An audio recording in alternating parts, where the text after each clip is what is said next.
aywa monsieur le ministre Moussa Bocar Thiam mooy ministre de la communication moom la ñuy dalal ñu ngi lay nuyu. monsieur le ministre maa ngi lay nuyu. maa ngi lay fay Fatou di la remercier bu baax ci seen invitation bi di nuyu Malick di nuyu Maron di nuyu Ngoné Diop. di nuyu aussi sama xarit Chérif. di leen jaajëfal di leen aussi toujours encourager rek ci liggéey bu am solo bi ngeen defal réew mi. jërëjëf di nuyu askan bi seetaan seen émission matinale bi. muy émission bu am solo que l'on suit tous de très près donc ñu si jàng lu bëri nag xam surtout tolluwaay réew mi. donc vraiment maa ngi di féliciter ñun ñëpp toute l'équipe je sais que c'est des sacrifices parce que boo defee émission matin. ça veut dire que teel yooyu moom dafay xaw a compliqué. mais quand même vraiment vous faites un travail remarquable. merci te li ngeen def nii. li ngeen def vraiment pour askan Sénégal ngeen ko defal. merci beaucoup maa ngi si jaajëfal bu baax a baax. jërëjëf merci beaucoup le travail aussi liggéeyu équipe technique bi nekk derrière ci kanam daan ci ñëwaat sargal leen ci liggéey boobu lee aywa Chérif ñu dem ci invité bi. monsieur le ministre li Ngoné doon def témoignage ak li ko dal ci terrain bi mu dund ko ba ki dem foofu lañ bëgg commencer comme yaa njaboote journaliste yi parce que mi ngi commencer bari. pour demee ci terrain bi takk der yi di leen bundaxataal manifestants yi di leen bundaxataal ba fi mu toll moom journaliste en danger lañ mën a wax fii ci Sénégal. oui donc tout d'abord maa ngi commencer par di masawu bu baax sa naataango Ngoné Diop di ko masawu bu baax a baax parce que xam nañu effectivement ses compétences ak engagement pour ci liggéey bi donc ñu ngi koy masawu bu baax a baax ci li xew nii di effectivement masawu bépp journaliste aussi bi nga xamante ne c'est dans l'exercice de votre travail am nga ci ay jafe-jafe. Et ça pose vraiment la question, l'épinante question aussi dans les conditions de travail des journalistes sur le terrain, lorsqu'il s'agit de troubles à l'ordre public.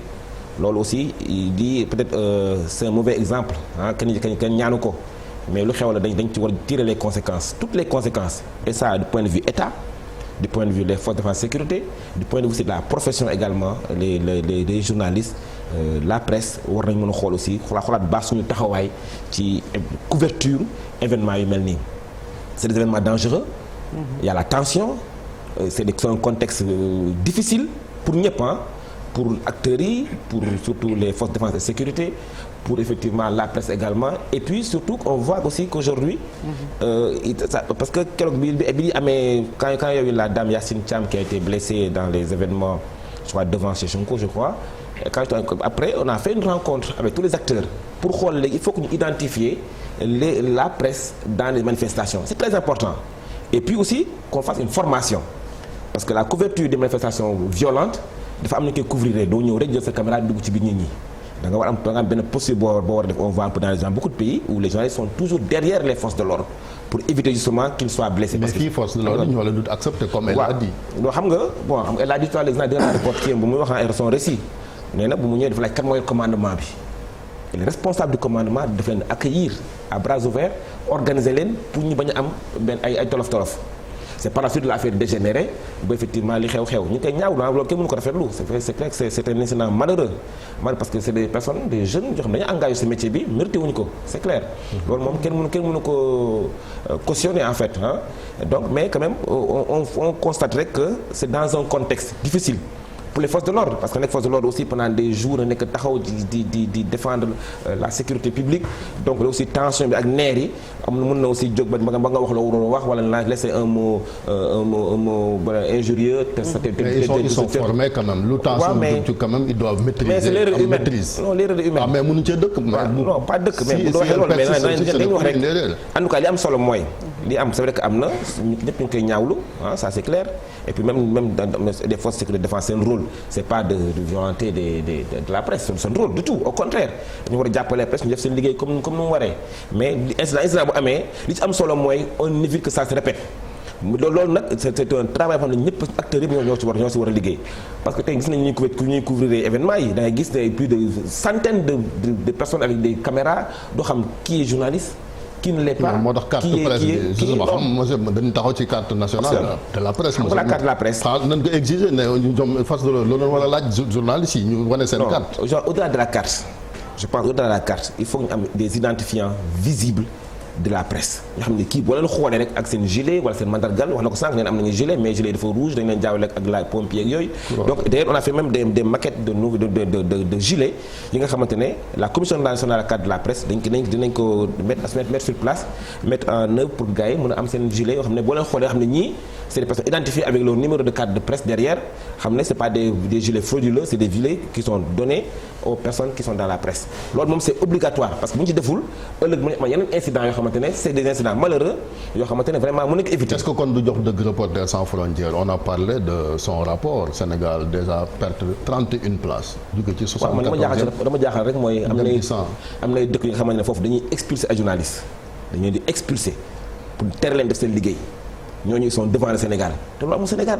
comme ban réew par Sénégal mais Burkina mu ngi nii on expulse les journalistes dans plus de dizaines de pays yoo xam ne dañuy expulser ay journalistes ñoom ils sont devant le Sénégal te pourtant ñun au Sénégal quoi qu'on puisse dire c'est vrai qu'il y a quelques cas il faut pas confondre les choses. Il faut mu leer aussi un journaliste n'est pas hors la loi. Un journaliste n'est pas hors la loi loolu faut mu leer.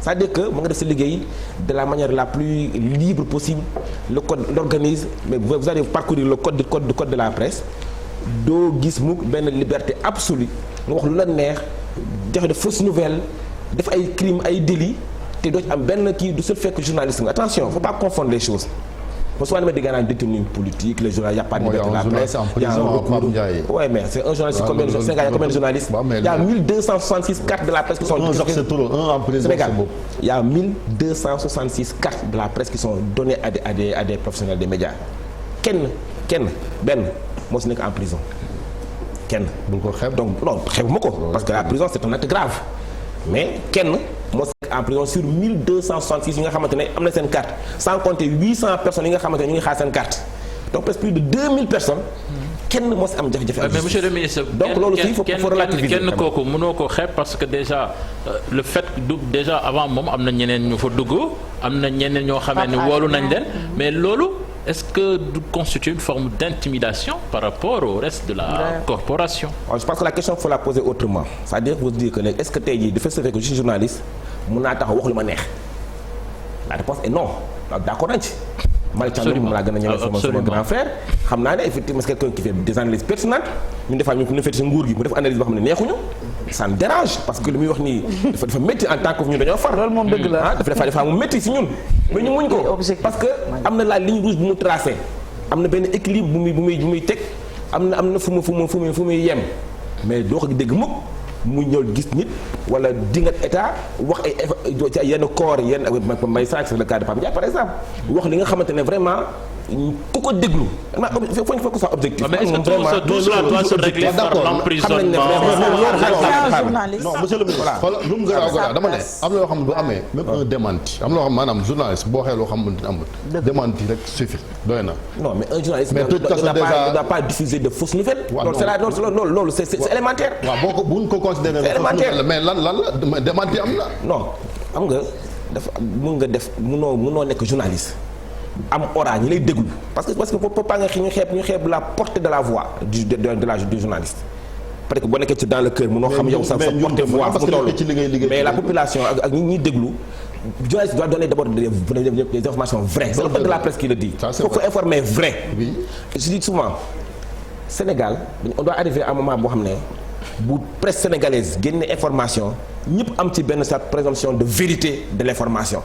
Vous n'avez pas besoin de recouper wala déglu feneen comme ni ñu koy xalaatee bu fekkee information dafa jógee dans les médias étrangers boo xoolee souvent quand les informations viennent des médias étrangers on a toute tendance à l'accepter du ko c'est la vérité kenn sax jéem a am ay doute ci message bi parce que ça vient de l'étranger et quand ça vient de chez nous tout de suite les gens commencent à être sceptiques di am benn recul loolu la ñu war dindi pour mu dañ nag il faut que la presse de manière générale qu'on nekk une exigence déjà d'informer vrai de relater la vérité des faits mais munoo quand même nekk un journaliste am une voix qui porte di poser ay actes yi nga xamante ne vraiment loolu ñoo xam ne c'est diffusion de fausses nouvelles et puis di indi ay discrédit sur les forces de sécurité et de défense wala discrédit sur nos institutions.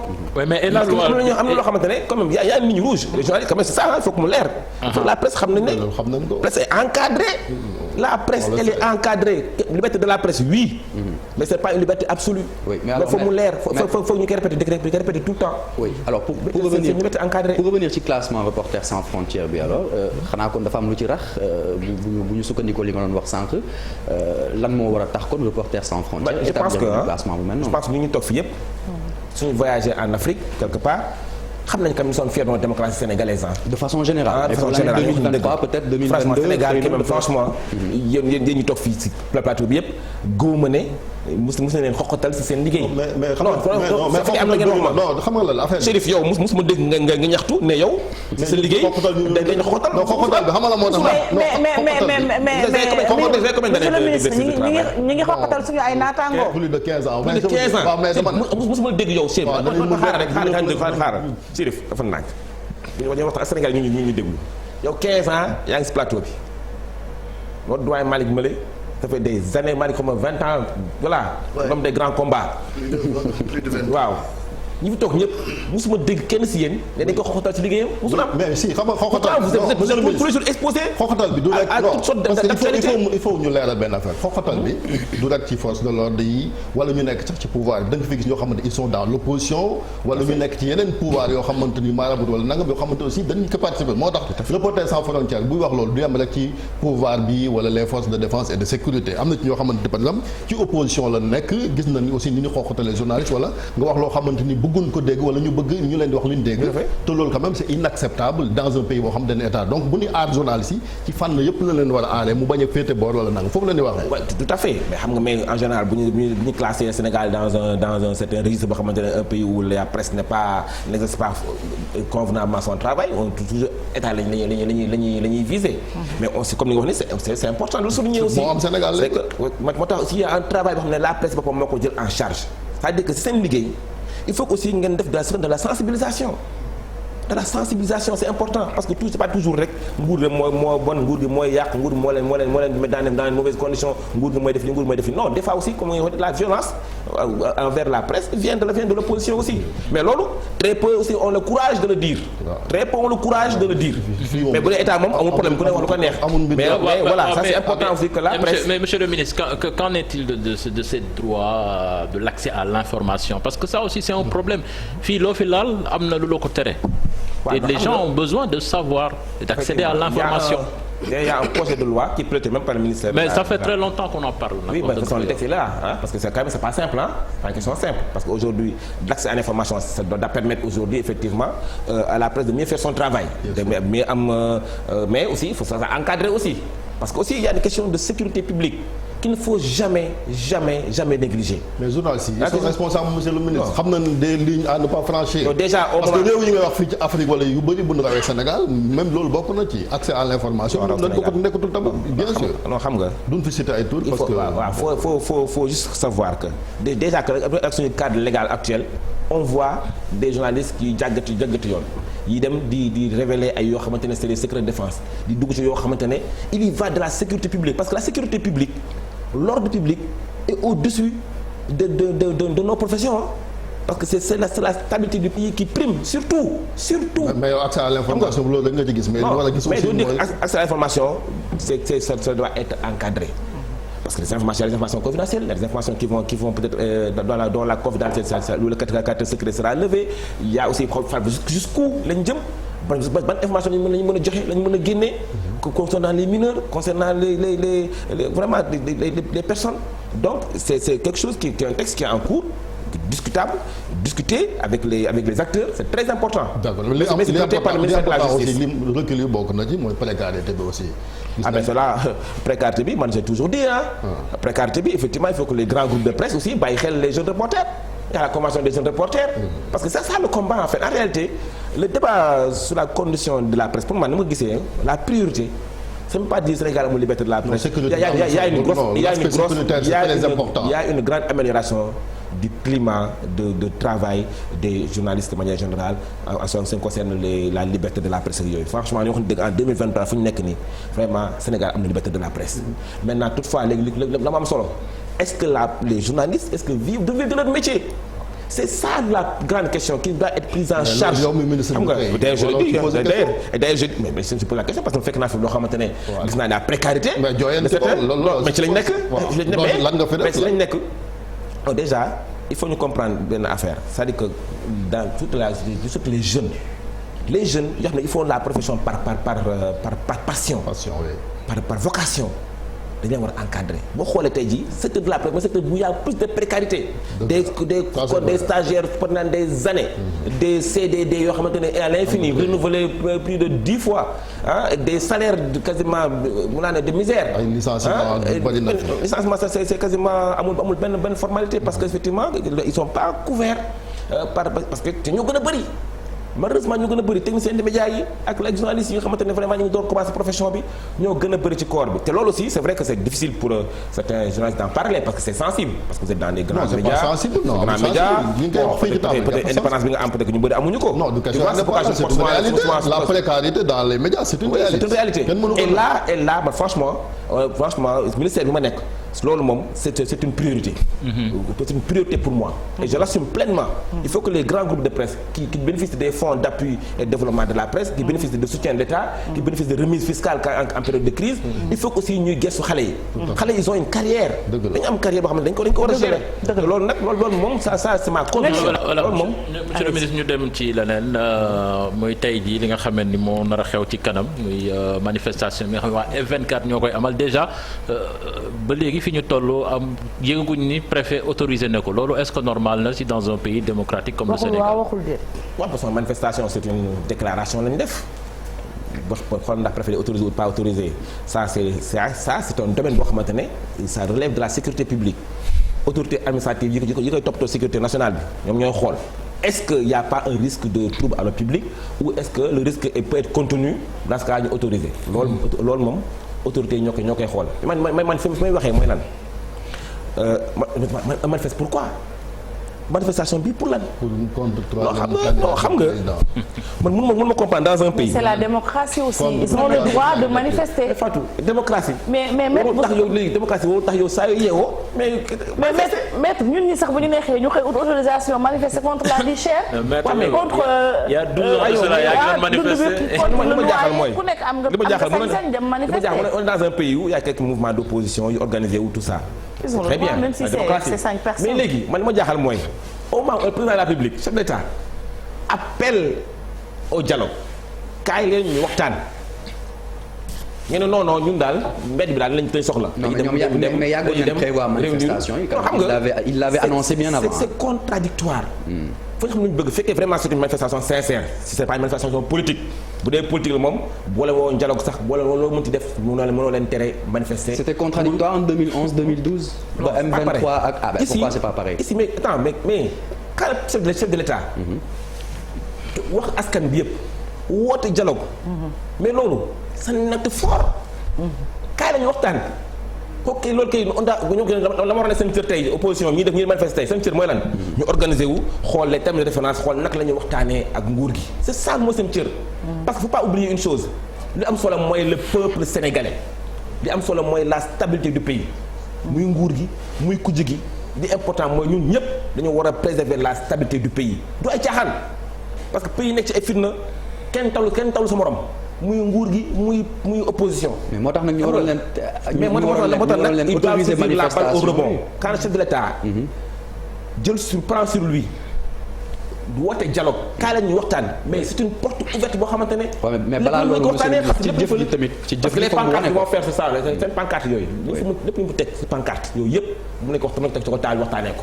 D'accord. mais non ils ont fait le choix voilà nañ manifester nañ dem Place de l'Obélisque di yuux foofu di seen voix. pour rien parce qu'il y a des tables de négociation. mais est-ce que finalement finalement du Benno moo dal dialogue dans Benno parce que boo xoolee en tout cas dans l'opposition à part taxaw amul kenn ku ne dina ñëw dialogue si. ah mais man franchement je suis fier d'être sénégalais et je suis très content de l'action du président de la République parce que yombul moi je crois pas que su nekkoon président dinaa nangu nii daan bés na gars yi sànni la xeer yooyu nga ñëw di gën a kaay waxtaan.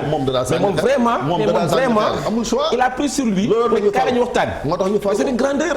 c'est une grandeur boo xamante dañ ko war a saluer à sa juste valeur à sa juste proportion. Très bien. c'est une grandeur. loolu nag dañ ko saisir au rebond. mais pas est-ce que waxtaan bi aussi. c'est la dernière question. à 10 mois des élections lan mooy vraiment lan mooy pertinence su waxtaan bi est-ce que waruñu ko woon def bien avant pour vraiment gën a waxtaanee réew mi gën a waxtaanee processus électoral bi gën a waxtaanee démocratie bi gën a waxtaanee ak yelleefu doomu aadama yi balaa ñuy egsi tey à 10 mois des élections ku nekk di xool nooy sampi seen dënd. waaw mais Malick bu ñu jaawale waxtaan bi ak élection bokkul.